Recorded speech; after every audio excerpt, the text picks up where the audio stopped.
The weird thing about the terminology is that it's that term rather than der Klassiker. It's a term that's been applied to the team that has had the capacity to challenge Bayern in that period of time for 2 or 3 seasons. And then when they diminish and another power emerges to challenge Bayern, they then get that term applied to them, so it's been Stuttgart, it's been Leverkusen, it's been Werder Bremen. The weird thing is that when it came to Dortmund's time, during Jurgen Klopp's time at the club, you're right, the El Clásico was this incredibly, popular thing. And it was almost like assumed that, well, Germany needs to have its own equivalent. And we've stuck with that term, even though Dortmund were never the classic rivals of Bayern Munich. They were just the Bayern hunters of the time. And right now, if we were to use that old term, it would be Leverkusen right now, which is the way it typically has been. But now we're just kind of stuck with having to keep calling this fixture the Klassiker, even though Dortmund can't even really kind of get their house in order to,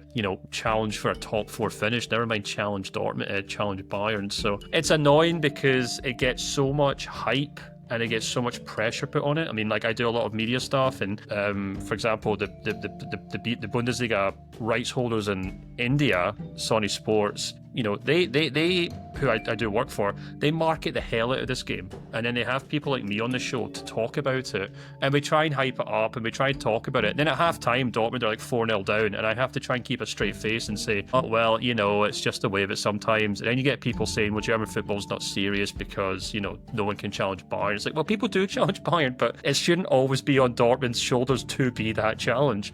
And it's only because we keep using this term that it keeps getting applied to Dortmund. And it's now I think it's almost gone to this point where it's almost a term of mockery for the fixture, because it hasn't really been relevant. I know Dortmund technically challenged for the title a couple of seasons ago, but in the grand scheme of things, this has never been a rivalry, and it's never really been a balanced derby by any means, or balanced fixture by any means.